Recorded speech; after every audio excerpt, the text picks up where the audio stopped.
The Checkup program is a very tactical program around looking at the specific building blocks in your security, where we get an engineer on the line with our clients and with our partners and go through the 7 areas where we see people get into trouble. We look at the configuration, we look at the policies, and we make recommendations on how to improve what you've already invested in, which is critical. We're not saying swap it out. We're not saying, hey, this product is better than this product. What we're trying to do is meet the clients where they're at and understand how they can incrementally improve what they've already invested in.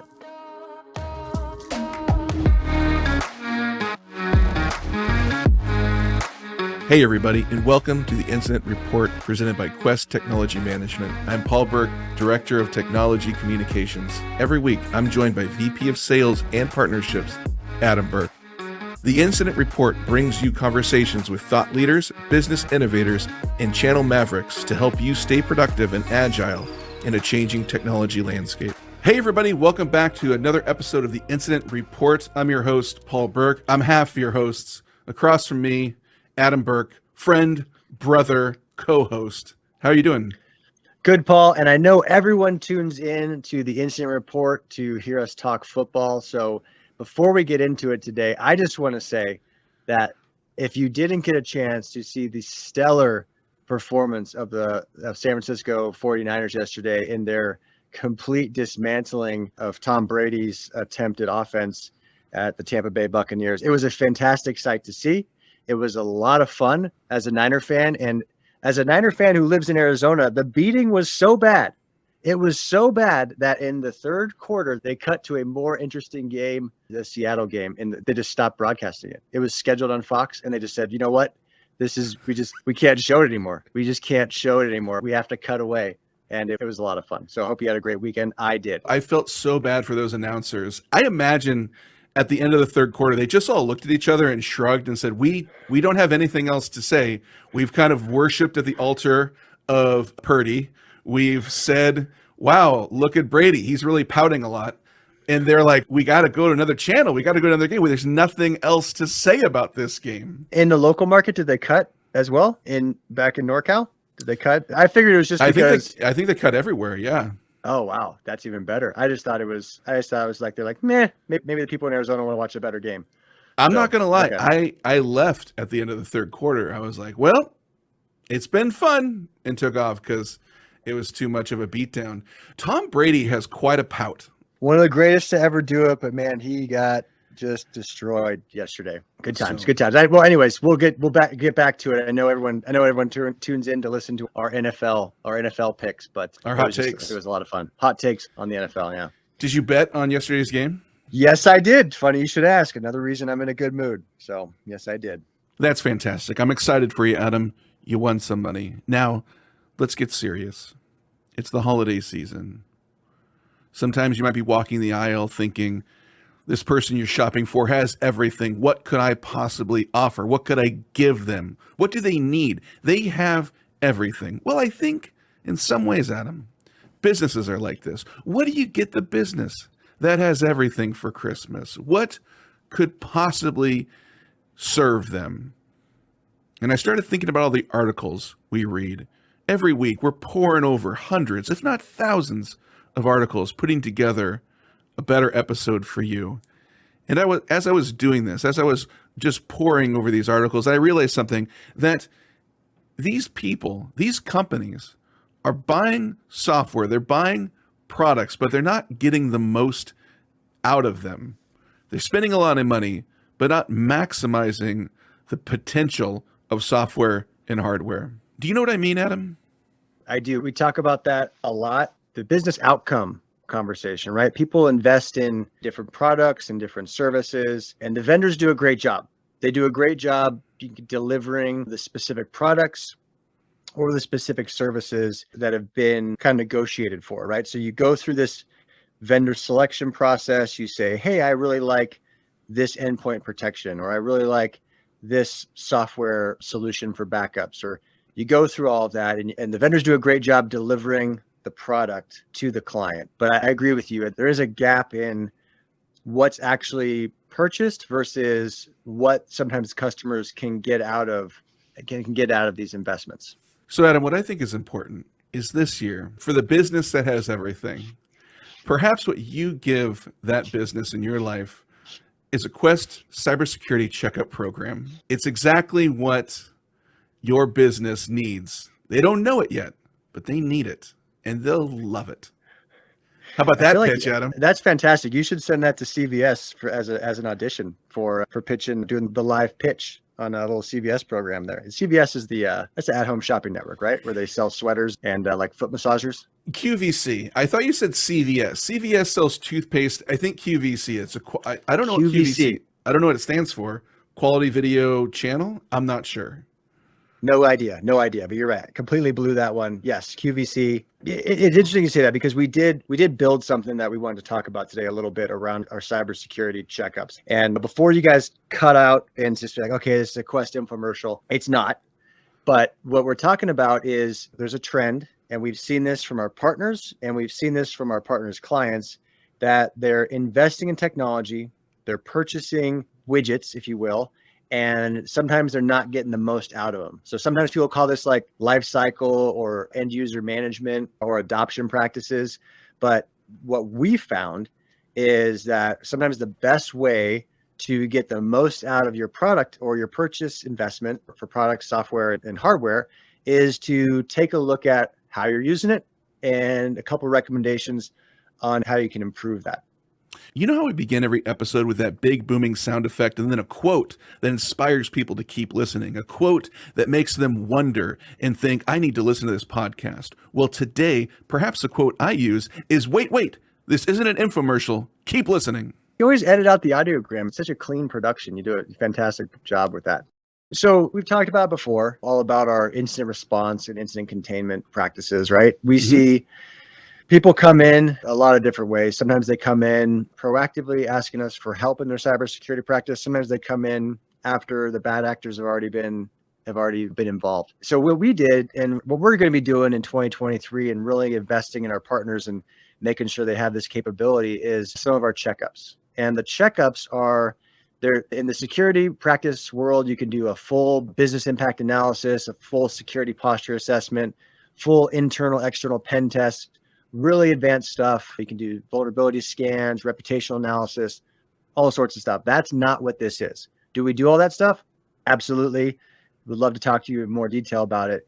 But the checkup program is a very tactical program around looking at the specific building blocks in your security, where we get an engineer on the line with our clients and with our partners and go through kind of the 7 areas where we see people get into trouble.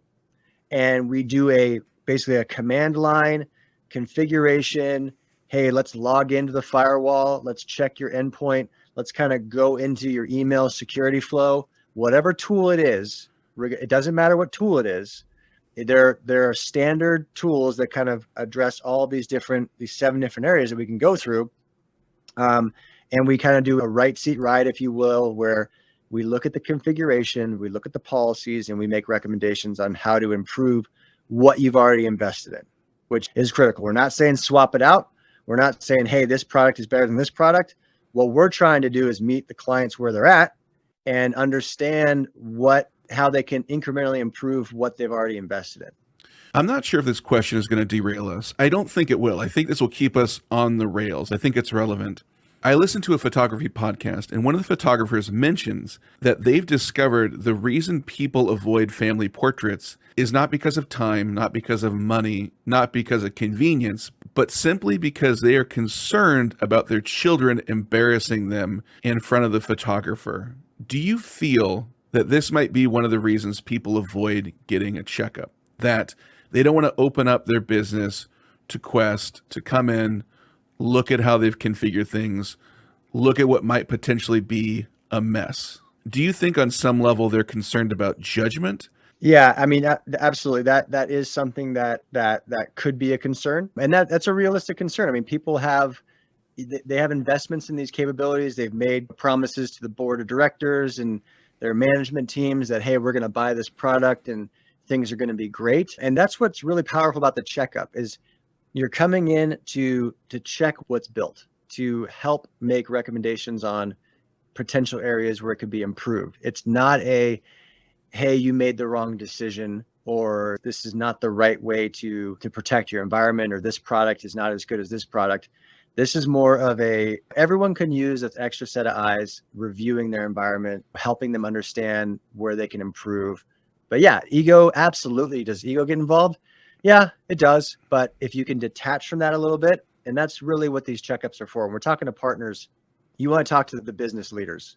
Hey, the business leaders, hey, it's good to have a third party come in and do that. We do a lot of due diligence assessments and kind of quality control assessments for the private equity and venture capital world. They help people bring companies together. And a big part of that due diligence is what kind of technology debt does an acquired organization have as they're coming on board with the organization that's running the acquisition. So it's a similar methodology. You go in, you take a look at what kind of platforms they have in place and where they're currently at.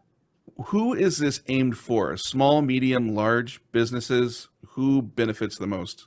It really is, it's across the spectrum. So these are services that some small businesses might not have all 7 of these platforms in place, right? Usually medium-sized business should have a lot of these in place, and enterprise absolutely will have these in place. But as we kind of go through them, you'll kind of understand a little bit more. The 7 that we're talking about, everybody, small, medium, and large businesses, public sector, all have different parts and pieces of these components in their enterprise, for sure. Okay, I'm excited to learn. Let's start top to bottom of the brochure. By the way, if you want to download the brochure, it's available in the description of this podcast. No pressure. You never have to contact us, but if you want to educate yourself more about the checkup, go ahead and check that out. At the top, email security flow. How is the external world communicating with your people, right? And how are you filtering that? If you're in the Microsoft suite of services, are you leveraging Microsoft controls? Are you leveraging things like Proofpoint or Mimecast or any other types of email filtering? Or, are you using embedded tools if you're a G Suite person or any other Exchange type environments? Some people still have on-premise Exchange. That's okay. And some people have a hybrid environment, Active Directory, all these different controls. How are people communicating? How are you securing that content coming in? Because more often than not, when people get hit, it's usually the first line of entry is through an email that has been sent by a malicious actor.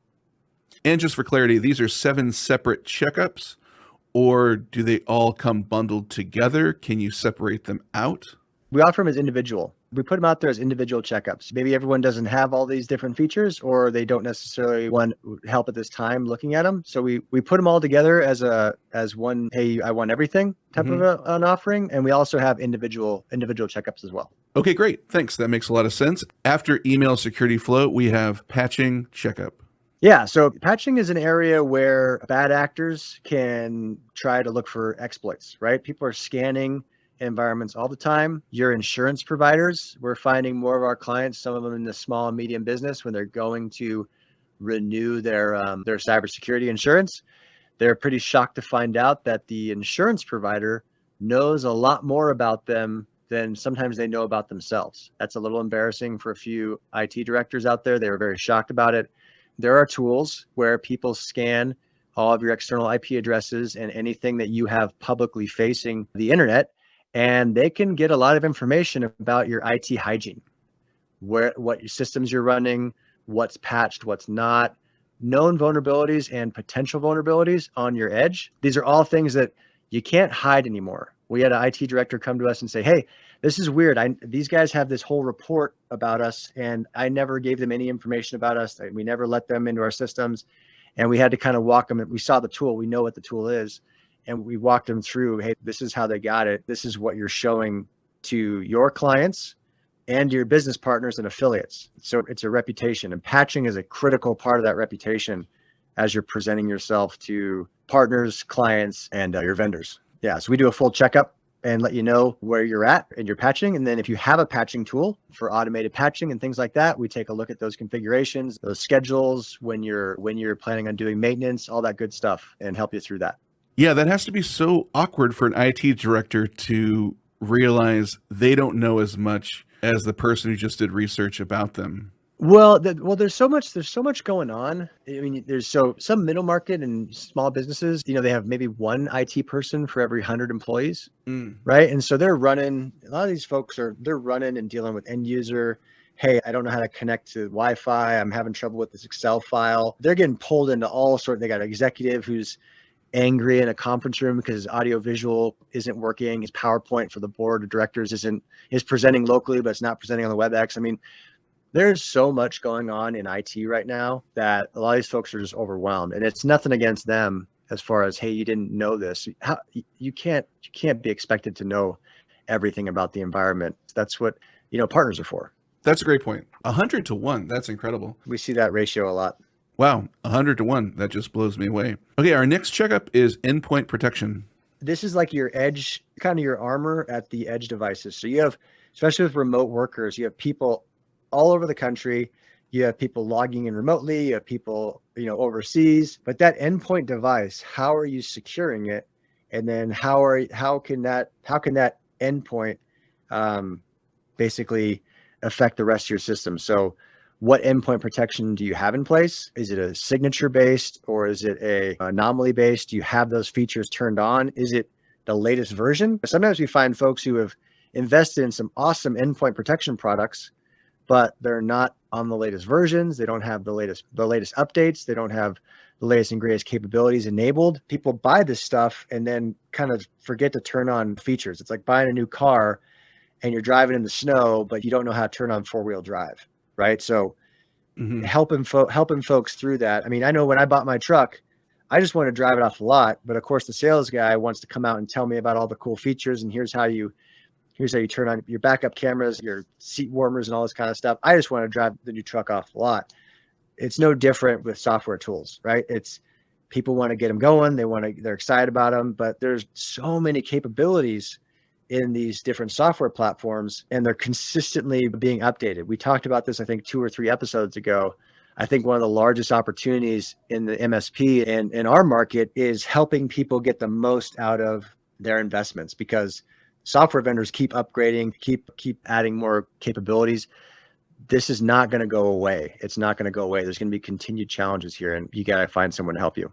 That's a great analogy. The person trying to educate you as you just want to use the software, drive the car off the lot. And just listening to that person can really help show you all the tools, all the things that car or piece of software is capable of. That's a great analogy. And we see it all the time. There's just so many capabilities out there especially with endpoint protection.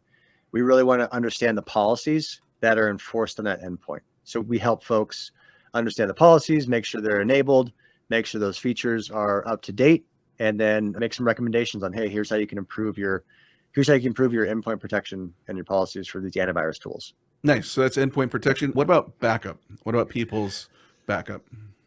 Yeah. So backups, sometimes people think, what's backup have to do with it? Well, backup is one of those building blocks to resiliency as far as in the event of a breach, how are you going to successfully recover your data? How are you going to store it? Do you have immutable copies, right? What's your backup schedule? And then when we get in here and do some checkups, so hey, let's test restoration of a few files and a few systems and see, is this an effective backup policy and schedule and jobs? Are these all functioning? What does this look like? It's good to be very proactive with your backups. It's not a set and forget. It's not something you just, hey, I'm going to schedule these jobs, and it's something that can be tested. That we highly recommend you test the configuration, you test the schedule. This is going to help protect you from ransomware. Regardless of the backup technology you use, this is a strategy discussion around how am I using this technology to protect myself in the event I lose primary systems. We walk through that with folks. And like you always say, don't plan if this will happen, plan for when it will happen and how quickly can I recover? Yeah. How do you recover quickly? And let's make sure you can recover, right? Mm-hmm. Let's make sure you can recover. Remote access checkup, Adam, also known as your VPNs, your MFAs, your SSOs. Yeah. So this is one of the ones where there are so many capabilities that are available for single sign-on, multi-factor, establishing VPN connections and managing and brokering those connections. People have bought some pretty cool tools out there, whether it's Okta or Duo or Microsoft Authenticator. There are some really, really cool ways to help people confirm they are who they say they are when they're touching the company's assets and connecting remotely. So you want to make sure. A common mistake we see is people are like, yeah, no, I have MFA enabled and I'm good. but it's multi-factor authentication on maybe one or two applications, right? Like they have MFA turned on for their Microsoft environment, but maybe they have their VPN connecting to their legacy data center, and that's just username and password, right? So a good way to think about this is you have a house with multiple points of entry, right? Mm-hmm. I'm a ex-military guy. I'm kind of paranoid when it comes to security. So points of entry and points of exit are very important for my physical security when I'm thinking about my family and secure my house. So when I walk my perimeter every night before tucking in and everything like that, you check every single point of entry, right? And you make sure that the house is secure. Same thing with multi-factor or VPN or single sign-on. Single sign-on is going to force everyone through the front door, potentially, if you do it right. Same with multi-factor authentication. If you force everyone's point of entry through a certain door, that's great. If you have VPN enabled and maybe multiple points of entry, you just got to make sure those policies are secure in those multiple points of entry, and you have the policies in place to enforce who can get where and when. And if people don't understand that military analogy, I would say think of that movie, The 300, or 300, just simply 300, where they tried to get all those people through a choke point, and then they were able to defend. That works, right? That's kind of like it. If I may compare this to films, MFA would be your Home Alone scenario where Marv and Harry are trying to get into the house through multiple points. However, your single sign-on, Adam, would be similar to the movie 300, where Xerxes is forced through one choke point that the Spartans are able to defend. Yeah, I mean, anytime you get compared to Leonidas, that's a great day. So sure, we'll go with that. DNS protection and URL filtering. Yeah, so where people go, right? Where people are going on the internet when they're leaving your company. This can be just protecting folks. Hey, let's talk about, where do your people need to go? Do they need to go to certain sites that do certain things? Or do they need to go to gambling sites? Do they need to go to sports sites? Do they need to go to sites that are hosted in Eastern Europe or out of other areas that might potentially have bad actors that you don't necessarily need to connect to? Maybe you have developers overseas, and maybe you do. We had a couple of people who operate out of Europe for a little while, and we're trying to log into our VDI environment, for example. And I'm the sales manager and help oversee a lot of our sales reps and our partner support folks. Our security team was like, yeah, no, we're not punching a hole in our security policies because you have one rep over there who happens to be hanging out in Spain for 3 weeks. Not going to happen, Adam. I'm like, oh, okay, shoot. Well, that's fun. So you have to work over email or, over something like that. So you're not going to necessarily punch a hole in your security policies to support where people live, because that's where threat vectors can come in if it's not something that's well baked. So that's something we go through. We do a checkup. It reviews where your users are going, where potential threats could be, where they're going. And then if you have DNS and URL filtering, like a Cisco umbrella product or something like that, how can we help tighten up those policies for you and make it more effective? Great. And last one is firewall IPS. This one's fun. So this is intrusion prevention, right? So we're going to help people check that up. This is fundamental blocking and tackling from a security component standpoint. Every organization needs to have a firewall, have an intrusion prevention system set up, and you need to have policy on your firewall around what you're letting into your environment.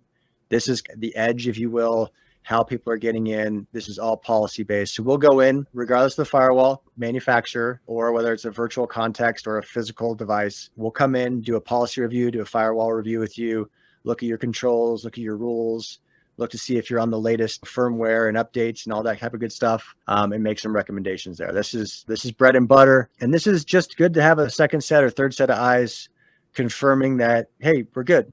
And whether you use Quest or not, I think it's important to mention that the firewall checkup is encouraged every quarter, and all the other checkups encouraged every 6 months. Yeah, it is. And they're updated so often, right? There are new patches coming out, new vulnerabilities. We run a 24/7 security operations group that we're consistently sending out security advisory notifications, saying, hey, if you have this in your environment, sometimes it's our clients who we're providing services for, like, hey, this needs to be patched, this needs to be updated, let's schedule it. But sometimes it's also just, hey, just an FYI, if you have this type of firewall, or if you're on this version, a known exploit has just been published on the dark web, or, hey, you're now a target and there's going to be bots out there scanning for your environment. Firewalls and these types of alerts change all the time. So it's very good to stay up on that at least every 6 months. But yeah, every quarter is a good idea too.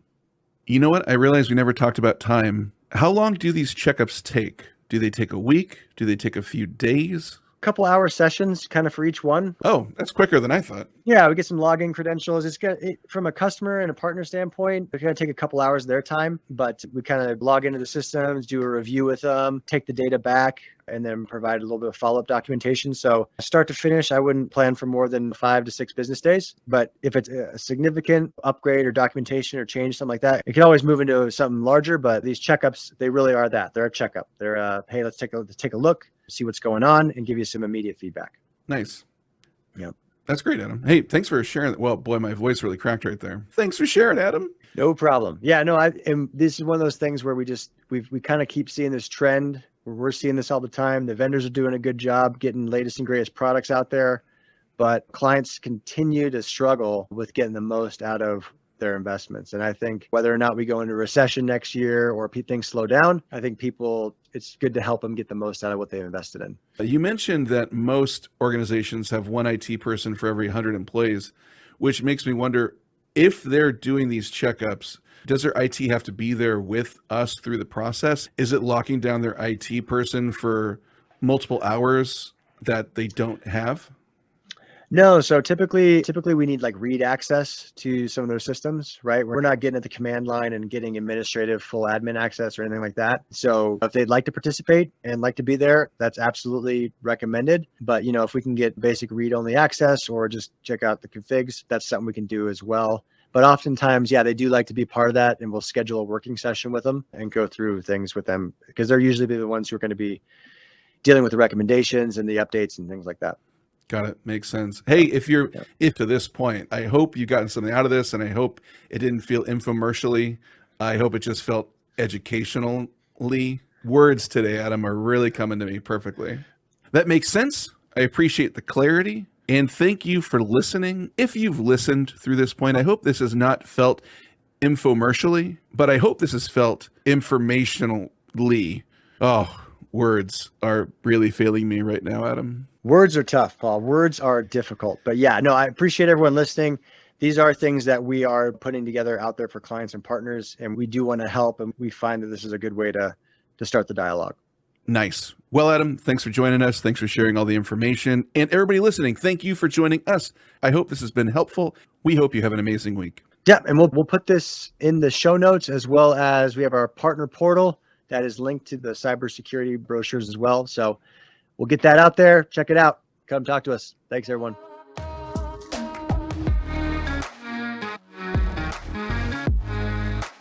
Thanks so much for listening.